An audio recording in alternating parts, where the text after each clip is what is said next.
السلام علیکم ورحمۃ اللہ وبرکاتہ۔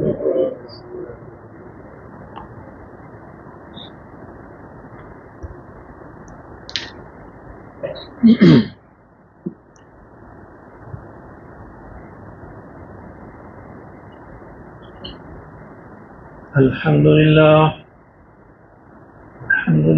نحمده ونستعینه ونستغفره ونؤمن به ونتوکل علیہ ونعوذ باللہ من شرور انفسنا ومن سیئات اعمالنا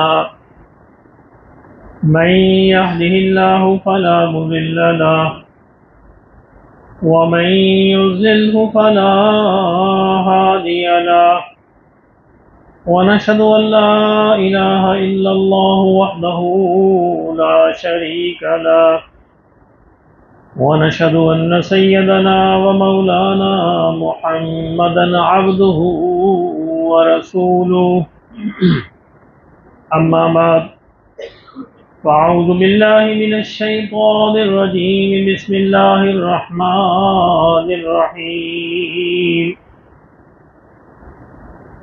مثل الذين ينفقون أموالهم في سبيل الله كمثل حبة أنبتت 7 سنابل في كل سنبلة 100 حبة والله يضاعف لمن يشاء والله واسع عليم الذين ينفقون أموالهم في سبيل الله ثم لا يتبعون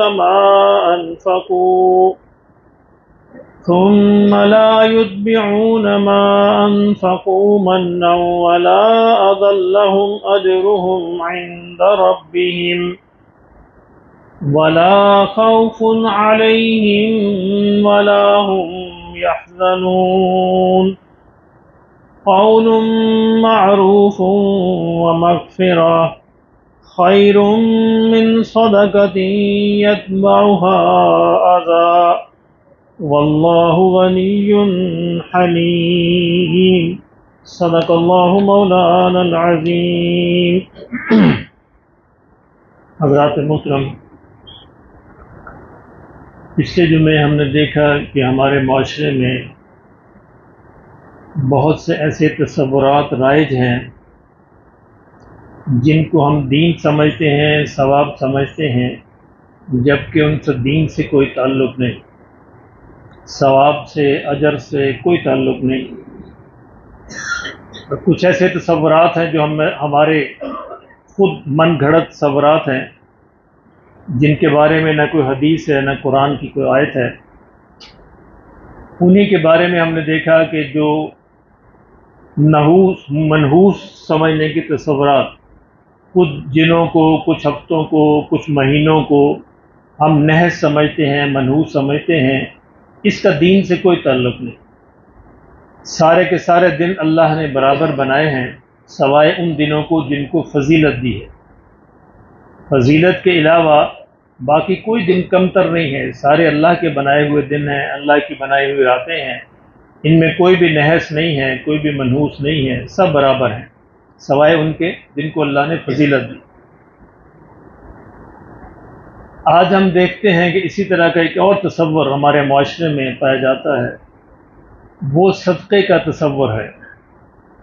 صدقے کے بارے میں بھی ہم نے بہت سی من گھڑت باتیں اس کے اندر شامل کر دی ہیں جن کا دین سے کوئی تعلق نہیں۔ یہ جو میں نے آپ کے سامنے آیات تلاوت کی ہیں، یہ صدقے کی فضیلت کے بارے میں ہے، یعنی صدقہ بڑی اہمیت والی چیز ہے دین کے اندر۔ لیکن اس کے لیے جو ہم من گڑت باتیں، جو نئی چیزیں ہم اس کے اندر شامل کر دیتے ہیں اپنی مرضی سے، اس کا اس سے کوئی تعلق نہیں۔ یہ بات سمجھنے کی ہے کہ ہر علاقے میں، جیسا میں نے پچھلی بار بھی عرض کیا تھا، ہر علاقے میں کچھ رسم و رواج ہوتے ہیں۔ اگر وہ رسم و رواج کسی دینی حکم کے خلاف نہیں، ان کے کرنے میں کوئی حرج نہیں، کر لیجئے، لیکن ان کا کوئی ثواب نہیں ہوگا، اجر نہیں ہوگا، ان کو دین نہیں سمجھا جائے گا۔ رسم و رواج میں دین رکاوٹ نہیں ڈالتا جب تک کہ وہ کسی غیر اخلاقی امر کے مرتکب نہ ہو۔ تو غیر اخلاقی مسئلہ پیدا ہو جائے، ان سے کوئی امن و امان کا مسئلہ پیدا ہو جائے، کوئی فساد کا مسئلہ پیدا ہو جائے، تو وہاں پر دین رکاوٹ ڈالے گا۔ ہمارے ایک دوست نے بتایا کہ ان کے علاقے میں جب مردے کو دفن کیا جاتا ہے تو لوگ مٹھائی بانٹتے ہیں۔ اب اس میں کوئی حرج نہیں ہے، لیکن اس کو ثواب نہیں سمجھا جائے گا۔ لوکل ایک رواج ہے، لوکل ایک طریقہ ہے، کوئی حرج نہیں۔ لیکن اگر کوئی کہے کہ یہ ثواب ہے یا دین میں اس سے کوئی تعلق ہے، تو اس کی پھر نفی کی جائے گی، اس کی پورے زور سے نفی کی جائے گی کہ دین سے اس سے کوئی تعلق نہیں۔ دوسرا رواج ان کے ہاں کیا ہے کہ جب کوئی مر جاتا ہے تو مرنے والے کے گھر پیسے دیتے ہیں، ان کو پیسے دیتے ہیں، اور سارے دیتے ہیں، چاہے امیر ہو غریب ہو۔ اچھا، اس میں بھی کوئی حرج نہیں ہے جب کہ دین نہ سمجھا جائے۔ ایک لوکل رواج ہے، رسم ہے۔ لوکل رواج اور رسموں میں دین رکاوٹ نہیں ڈالتا جب تک کہ وہ کسی فساد کا باعث نہ بنے، کسی غیر اخلاقی کام کا باعث نہ بنے۔ اگر کسی غیر اخلاقی امر اور کسی فساد کا باعث بنیں گے، پھر دین رکاوٹ ڈالے گا، پھر دین کی وہاں پہ حکمرانی ہوگی۔ تو یہ اس میں سمجھنے کی بات ہے۔ ہمارے ہاں اس میں دو رویے ہیں افراط و تفرید کے۔ کچھ لوگ بالکل ہی ہر چیز کا انکار کر دیتے ہیں، اور کچھ لوگ ہر چیز کا اقرار کر لیتے ہیں اور دین کے نام پہ کرتے ہیں۔ اسی طرح یہی طریقہ صدقے کے بارے میں ہمارے ہاں کچھ غیر ضروری چیزیں جو ہیں اس کے اندر شامل کر دی گئی ہیں، اور اس کو ہم دین سمجھتے ہیں۔ سب سے پہلے تو یہ بات نوٹ کر لیجئے کہ جتنی بھی عبادات ہیں، جتنی بھی ثواب کے کام ہیں، ان کے اندر نیت کیا ہونی چاہیے؟ ان کے اندر نیت صرف اور صرف اللہ کی رضا کی ہوگی۔ اچھا، صدقے کے بارے میں بھی ہمارے ہاں عام تصور یہ ہے کہ صدقہ بلاؤں کو دور کرتا ہے۔ اچھا، یہ اس کا ضمنی فائدہ ہے، نیت یہ نہیں ہونی چاہیے۔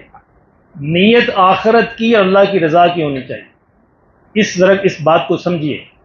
نماز جو ہے، نماز اللہ نے فرمایا کہ بے حیائی برائی کے کاموں کو روک دیتی ہے، لیکن کیا نماز پڑھتے ہوئے یہ نیت کریں گے کہ یا اللہ میں بے حیائی برائی کے کاموں سے رک جاؤں؟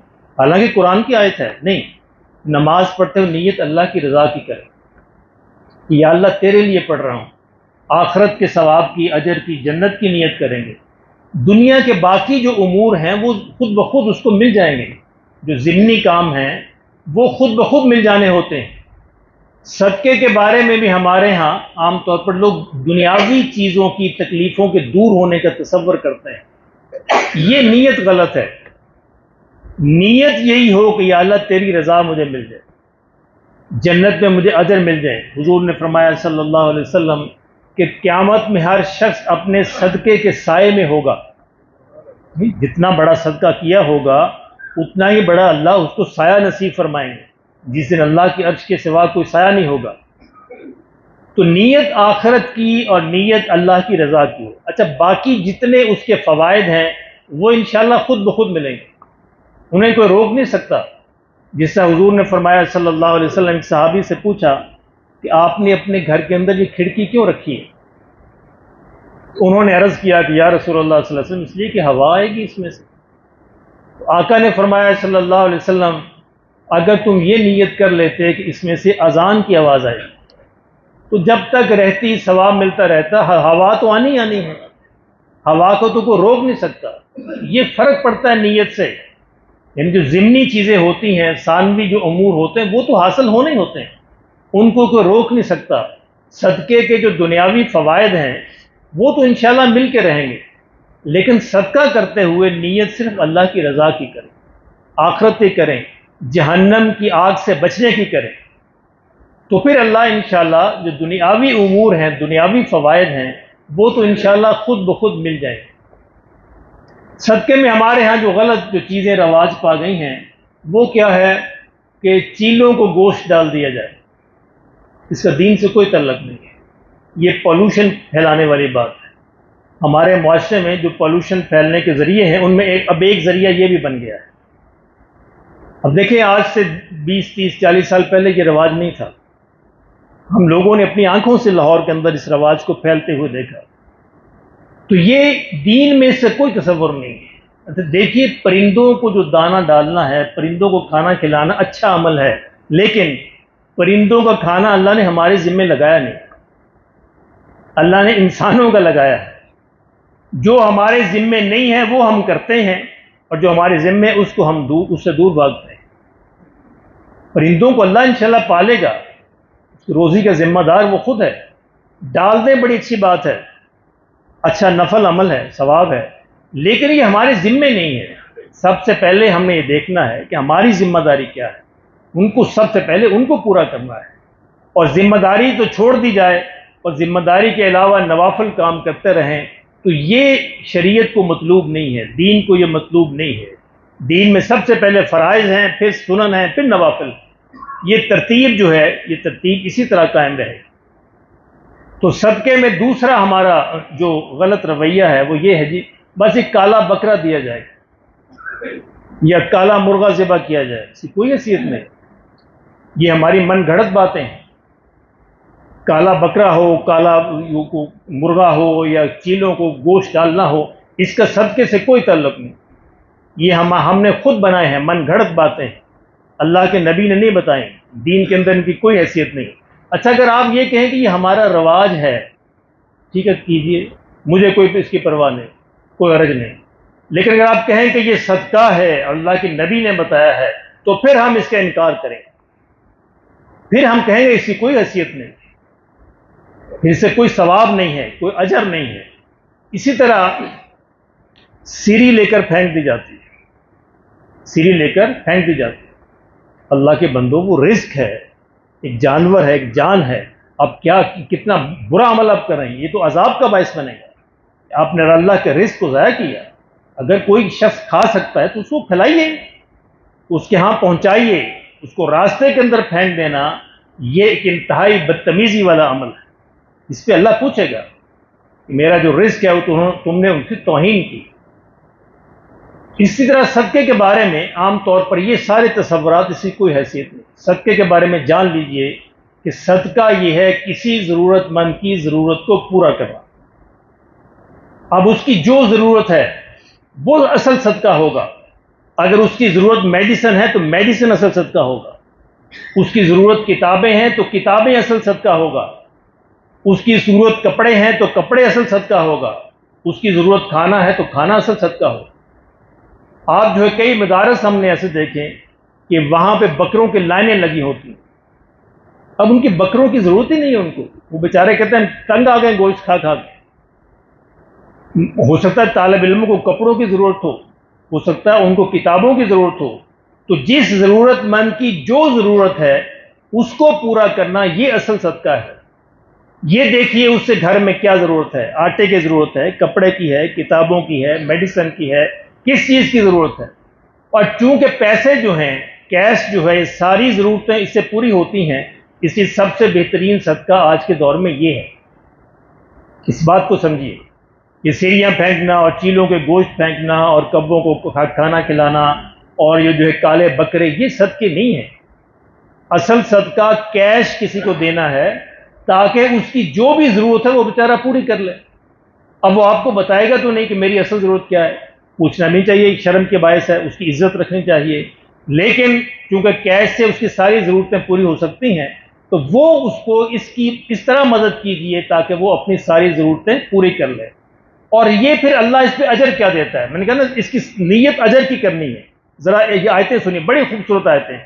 اللہ نے فرمایا کہ مثل الذین، مثال ان لوگوں کی، ينفقون اموالہم فی سبیل اللہ، جو اپنے مالوں کو اللہ کے راستے میں خرچ کرتے ہیں، کمثل حبہ، ایک دانے کی مانند ہے، جس سے کوئی دانہ زمین میں پھینکا جاتا ہے، انبتت سبع سنابل، فرمایا کہ اس دانے سے 7 بالیاں نکلتی ہیں. دیکھا گندم کا جب وہ پکتا ہے پودا اس میں 7 سٹے 7-8 سٹے لگتے ہیں ایک ٹہنی کے اندر. اللہ نے فرمایا اس ایک دانے سے ہم 7 بالیاں اگائیں گے. فی کل سنبلۃ 100 حبہ، اور ہر بالی کے اندر 100 دانے ہوں گے. کتنے ہو گئے ایک دانے کے؟ 700 دانے. اللہ نے فرمایا کہ 700 گنا اجر تو میں دوں گا ہی. اب یہ اگر آپ نے نیت نہ کی اور نیت آپ نے یہ کی کہ میری بلائیں دور ہو جائیں تو یہ اجر ملے گا؟ ارے بلائیں تو دور ہونی ہیں، وہ تو اپنے آپ دور ہوں گی. نیت یہ کریں کہ یا اللہ یہ اجر مجھے مل جائے. یہ جو آپ نے اجر، جب قرآن مجید میں آپ نے جو وعدہ کیا ہے یہ اجر مجھے مل جائے، میں جہنم کی آگ سے بچ جاؤں، میں صدقے کے سائے میں ہو جاؤں قیامت کے دن. فرمایا کہ واللہ یضاعف لمن یشاء، یہ 700 تک محدود نہیں ہے. واللہ یضاعف لمن یشاء، اللہ جس کے لیے جتنا چاہے گا بڑھا دے گا. اب یہ تمہاری نیت پہ ہے، تمہارے اخلاص پہ ہے. تم نے جتنے اخلاص کے ساتھ، جس اچھی نیت کے ساتھ کیا ہوگا اللہ اس کو اتنا ہی بڑھا دے گا. اور کئی جگہ فرمایا کہ ہم بے حساب بڑھا دیں گے. ارے اللہ کا بے حساب کوئی اندازہ کر سکتا ہے؟ ہمارے تصور میں تو آ ہی نہیں سکتا. اللہ کا بے حساب. کہتے ہیں جو آخری بندہ جو جنت میں داخل ہوگا، آخری انسان، تو اللہ اس کو اس دنیا سے 10 گنا بڑی جنت دیں گے. وہ کہے گا یا اللہ مجھ سے مذاق کرتا ہے. حدیث میں آتے ہیں الفاظ، وہ کہے گا یا اللہ مجھ سے مذاق کرتا ہے. نبی صلی اللہ علیہ وسلم یہ کہتے ہوئے مسکرا دیے کہ یہ ڈائلاگ ہوگا اس کا اور اللہ کا کہ یا اللہ تم مجھ سے مذاق کرتا ہے، دنیا سے 10 گنا بڑی جنت. اللہ نے فرمایا کہ نہیں، میں مذاق نہیں کرتا، یہ حقیقت ہے. تجھے اللہ جب بے حساب دینا چاہے تو اللہ تو پھر اس طرح دیا کرتے ہیں. آخری درجے کا جنتی، سب سے آخر میں داخل ہونے والا، اس کی جنت اس دنیا سے 10 گنا بڑی. تو یہ نیت کیا کریں کہ یا اللہ تیرے جو وعدے ہیں، تیرے جو اجر و ثواب ہیں، یا اللہ وہ ہمیں عطا فرما دے.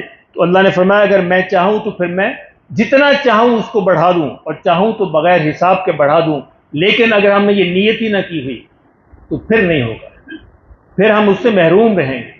اس سے کوئی بھی خرچ کریں تو نیت آخرت کی کریں، نیت اللہ کی رضا کی کریں، نیت جہنم سے بچنے کی کریں، نیت جنت میں اعلیٰ درجات کی کریں. باقی دنیا کے جو فائدے ہیں وہ انشاءاللہ مل ہی جائیں.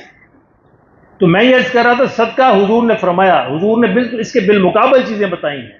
میرے آقا نے فرمایا صلی اللہ علیہ وسلم، راستے سے تکلیف دہ چیز ہٹا دینا صدقہ ہے. راستے سے تکلیف دہ چیز کا ہٹا دینا صدقہ ہے. تمیت عن الاذى عن الطریق صدقۃ، راستے سے تکلیف دہ چیز کا ہٹانا صدقہ ہے. حضور نے فرمایا کسی سے مسکرا کے بات کر لینا صدقہ ہے. آقا نے فرمایا کہ 2 بندوں کے درمیان صلح کرا دینا صدقہ ہے. صفائی کا خیال کرنا صدقہ ہے. اور فرمایا کہ حتیٰ کہ اپنے بیوی بچوں کے لیے کھانے کے انتظام کرنا صدقہ ہے. اس صدقے کی بے شمار آپ نے جو ہے وہ اقسام بیان فرمائی. اور فرمایا اچھی گفتگو کرنا صدقہ ہے. کسی کو نیکی کا کہنا، برائی سے منع کرنا صدقہ ہے. اور فرمایا سب سے آخر میں پھر یہ ہے کسی کو اپنی تکلیف سے بچا لینا صدقہ ہے. اللہ اکبر. کسی کے لیے تکلیف پر باعث نہ بنے. صحابہ نے کہا کہ یا رسول اللہ صلی اللہ علیہ وسلم ہمارے پاس تو کچھ ہوتا نہیں. تو آپ نے کہا کم از کم یہ تو کر سکتے ہو کہ تم سے کسی کو تکلیف نہ پہنچے. اپنی تکلیف سے کسی کو بچا لینا بھی صدقہ ہے. اصل تو یہ ہے کسی کو فائدہ پہنچ جائے، لیکن کم از کم درجہ یہ ہے کہ انسان یہ کوشش کرے میری وجہ سے، میرے کسی عمل سے، میرے کسی قول سے کسی کو تکلیف نہ پہنچے. یہ ہے وہ صدقے جو آقا نے بتائے ہیں صلی اللہ علیہ وسلم. اور باقی جو ہم کرتے ہیں یہ ہماری من گھڑت باتیں ہیں. اب اس پہ کوئی ثواب مل جائے اللہ دے دے کو روک نہیں سکتا، لیکن میرے آقا نے اس کے بالکل بالمقابل بات ارشاد فرمائی ہے. اور جو آقا نے فرمایا ہے اصل میں اسی پہ ثواب ملے صلی اللہ علیہ وسلم. تو اللہ ہمیں صدقے کے بارے میں بھی صحیح تصورات پر قائم رہنے کی توفیق نصیب فرمائے. اچھا دیکھیں چھوٹی چھوٹی چیزیں ہمارے ارد گرد بکھری ہوتی ہیں، ہم دھیان نہیں کرتے، ہم ورنہ ہر قدم پر. ہاں حضور نے فرمایا صلی اللہ علیہ وسلم مسجد کی طرف آنا ہر قدم پہ صدقہ ہے. یعنی جو شخص مسجد میں چل کے آتا ہے نماز کی نیت سے، اس نیت سے میں جماعت کے اندر شامل ہو جاؤں، یہ نہ ہو کہ اچھا میں بازار جا رہا ہوں سودا خریدنا ہے چل نماز بھی پڑھ لیتا ہوں. اب میں فرق ہے، نماز کا ثواب تو ملے گا، لیکن یہ جو اجر ہے جس میں حضور نے فرمایا کہ ایک ایک قدم پہ صدقے کا ثواب ملے گا، وہ اسی پہ ملے گا کہ گھر سے وضو کر کے نیت کر کے چلے کہ میں نے جماعت کے ساتھ نماز پڑھنی، پھر انشاءاللہ جتنی دور گھر ہوگا اتنے ہی قدم لگیں گے، اتنا ہی اس کو ثواب ملے گا، ہر قدم پہ صدقے کا ثواب ملے گا۔ تو اللہ ہمیں اس کی توفیق نصیب فرمائے۔ دیکھیے آپ مسجد میں تشریف لائے، مسجد میں آپ نے دیکھا یار ایک بلب فیوز ہوتے نا، یہاں پہ بلب نہیں، اچھا کوئی یہ چھوٹی چھوٹی باتیں ہوتی ہیں، اور کوئی کہ اچھا جی میں ایک بلب لا دیتا ہوں، اب یہ جب تک روشن رہے گا صدقے کا ثواب ملتا رہے گا، چھوٹی سی بات ہے، بڑی بات نہیں ہے۔ لوگ آتے ہیں، اب پہلے ہمارے ہاں رواج نہیں تھا ہماری مسجد میں، اب یہاں بھی رواج ہو گیا کہ جوتیاں اٹھائی جاتی ہیں، یہ مسجد نے کہا کہ ہم کیوں پیچھے رہیں، تو یہاں بھی جوتیاں اٹھانی شروع ہو گئی۔ اچھا کوئی 2-3 جوتیاں لا کے رکھ دے، چلیں میرا بھائی ننگے پاؤں گھر نہ جائے، یہ صدقہ ہو جائے گا، اتنا بڑا صدقہ ہو جائے گا شاید جہنم سے آڑ بن جائے۔ حضور نے فرمایا صلی اللہ علیہ وسلم جہنم سے بچو چاہے کھجور کی ایک گٹھلی سے کیوں نہ ہو، یعنی دو اللہ کے راستے میں چاہے کھجور کے گٹھلی کیوں نہ ہو، دینے سے تم بچو گے، اور دینا تو اپنے پاس سے تھوڑا ہے، اللہ کے دیے ہوئے میں سے دینا ہے، دیتے سے دینا ہے، اپنے پاس سے تھوڑا دینا ہے۔ تو یہ یعنی مسجد کے اندر بھی آتے ہوئے آپ بے شمار چیزیں جو ہیں وہ صدقے کی کر سکتے ہیں۔ ہمارے ایک دوست ہیں، وہ جاتے ہیں باہر تو جوتیاں سیدھی کر دیتے ہیں، اب یہ صدقہ ہے، یہ ایک بہت بڑا صدقہ ہے، لوگوں کو اجر مل جاتا ہے، ان کو اجر مل جاتا ہے، لوگوں کو آرام مل جاتا ہے۔ اب دیکھیں ہمارے ایک دوست نے کہا کہ یہ مسجد کے جو کارپیٹ ہیں وہ ذرا گندے ہو گئے ہیں، میں نے کہا اچھا آپ دھلوا دیجئے، اللہ نے توفیق دی، انہوں نے اس کو دھلوا دیا۔ اب جب تک یہ صاف رہیں گے، جب تک اگلی دفعہ دھلوائے نہیں جائیں گے، سارے نمازیوں کا ثواب ان کو ملتا رہے گا۔ ہم دیکھنے میں چھوٹا سا کام ہے، چھوٹا ہے، لیکن اب اجر اس کا بہت بڑا ہے۔ جتنے بھی نمازی آئیں گے ان کے علم کے اندر بھی نہیں ہوگا، لیکن اللہ کے حساب میں چوکے گا نہیں، اللہ کے حساب میں نہیں چھوٹے گا۔ اب جب تک یہ کارپیٹ صاف رہے گا، اگلی دفعہ جب تک اس کے دھلانے کی باری نہیں آتی تو انشاءاللہ ان کو اس کا اجر ملتا رہے گا۔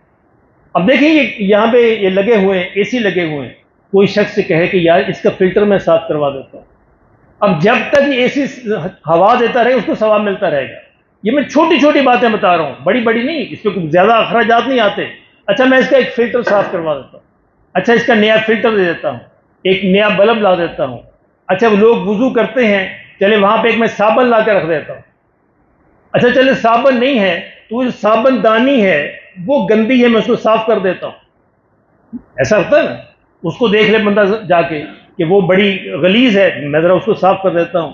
اچھا وضو خانے میں ذرا تھوڑا پانی بہا دیتا ہوں، اچھا جو وضو خانے کی ٹوائلٹ ہے وہ خود نہیں کرنا، کسی سے صاف کروا دیتا ہوں۔ چلے مسجد کے باہر کولر لگا ہوا ہے، اس کولر کے پیچھے ہم نے فلٹر لگائے ہوئے ہیں، چلے مہینے کے بعد میں فلٹر چینج کر دیتا ہوں۔ اب یہ 200-400-500 کے عمل ہیں سارے، لیکن اس کے اجر کے لحاظ سے، ثواب کے لحاظ سے کروڑوں کا فائدہ ہوگا آپ، یعنی جن لوگوں نے، جن دوستوں نے، جن ساتھیوں نے، ہمارے جن عزیزوں نے، اقارب نے یہاں پہ سولر کا بندوبست کیا، تو اللہ ہی جانتا ہے ان کو کتنا اجر و ثواب ملے گا 15-20-25 سال جب تک یہ چلتا رہے گا۔ لیکن یہ میں چھوٹے چھوٹے کام بتا رہا ہوں جو ہزاروں کے بھی نہیں ہیں، یہ چند 100 کے کام ہیں، لیکن یہ وہ صدقہ ہے جو میرے آقا نے فرمایا صلی اللہ علیہ وسلم، آپ چیلوں کو گوشت ڈالیے اس کے پیچھے کوئی ثواب نہیں ہے، آپ کالا بکرا ذبح کیجئے کوئی ثواب نہیں ہے، سریوں کو گلیوں میں پھینکیے کوئی ثواب نہیں ہے، بلکہ الٹا عذاب ہوگا، پوچھا جائے گا اللہ کا رزق تم نے کیوں تباہ کیا۔ یہ صدقے کی وہ چھوٹی چھوٹی باتیں ہیں جو میں نہیں کہہ رہا، میرے آقا صلی اللہ علیہ وسلم کہہ رہے ہیں۔ اور آخری بات تو ہمیشہ یاد رکھیے، اگر کچھ بھی نہ کر سکیں تو دوسروں کو تکلیف سے بچا لیں، آپ کے عمل سے، آپ کے بیٹھنے سے، آپ کے چلنے سے، آپ کے کھڑے ہونے سے، آپ کے بولنے سے آپ کسی کو کوئی تکلیف نہ پہنچے۔ ہمارا بولنا لوگوں کو سب سے زیادہ تکلیف دیتا ہے، ہماری آوازیں بڑی اونچی ہیں اور اونچی بول کے ہم خوش ہوتے ہیں، اس سے لوگوں کو بچائیے، لوگوں کی سماعتوں کو محفوظ رکھیے، ان کے خیالات کو محفوظ رکھیے، ان کے باقی چیزوں کو محفوظ رکھیے، انشاءاللہ صدقے کا اجر ملے گا۔ اللہ ہمیں اس کی توفیق نصیب فرمائے۔ تو جیسا کہ میں نے پچھلی دفعہ عرض کیا تھا کہ اس اتوار کو یعنی 1 ستمبر کو یہاں پہ انشاءاللہ میڈیکل فری میڈیکل کیمپ ہوگا۔ یہ ہماری گلی نمبر جو 2 ہے، 4 ہے، گلی نمبر 4 میں اسکول ہے اور اس میں ایک ہیلتھ کلینک بنا ہوا ہے۔ اس ہیلتھ کلینک کے ڈاکٹر سید یاسین صاحب یہاں تشریف بھی رکھتے ہیں، ماشاءاللہ بہت سینئر ڈاکٹر ہیں، تو یہ انشاءاللہ تشریف لائیں گے 10 سے 1 بجے تک، 10 سے 1 بجے تک فری میڈیکل کیمپ ہوگا۔ فری دوائیں بھی دی جائیں گی، اور اگر کسی میڈیکل وہ لیبارٹری ٹیسٹ کی ضرورت پڑی تو ڈاکٹر صاحب اس میں کتنا ہوگا فائدہ؟ اس میں 40% رعایت دی جائے گی. کوئی میڈیکل ٹیسٹ کی ضرورت پڑی اس میں 40% جو ہے وہ رعایت دی جائے گی. اس کے لیے آپ اتوار کو خود بھی اور اپنے بیوی بچوں کے بارے میں کچھ پوچھنا چاہیں، تشریف لانا چاہیں، اس کمرے میں ہوگا، اور یہ سارا انشاءاللہ فری ہوگا 10 سے 1 بجے تک. اور دوسرا اعلان یہ ہے کہ ہمارے بہت ہی پیارے اور محترم ساتھی، آپ جانتے ہیں ارشد جاوید صاحب اس دنیا سے تشریف لے گئے. جب سے یہ مسجد بنی ہے وہ ہمارے روز اول سے ہمارے ساتھی تھے، یہاں بیٹھ کے اکثر جمعہ پڑھا کرتے تھے. اب دیکھیں وہ پہلے ہیں تھے، اب تھے ہو گئے. پہلے ہم کہتے تھے ارشد صاحب ہیں، اب ارشد صاحب تھے. تو ہم بھی بہت جلدی ہیں سے تھے ہونے والے ہیں. اللہ ہمیں اس کی سمجھ نصیب فرما دے. ان کے لیے خاص دعا کیجیے گا نماز کے بعد کہ اللہ ان کی آخرت کی منزلیں آسان فرمائے اور جنت الفردوس میں اعلیٰ مقام نصیب فرمائے، سنت عطا فرمائے.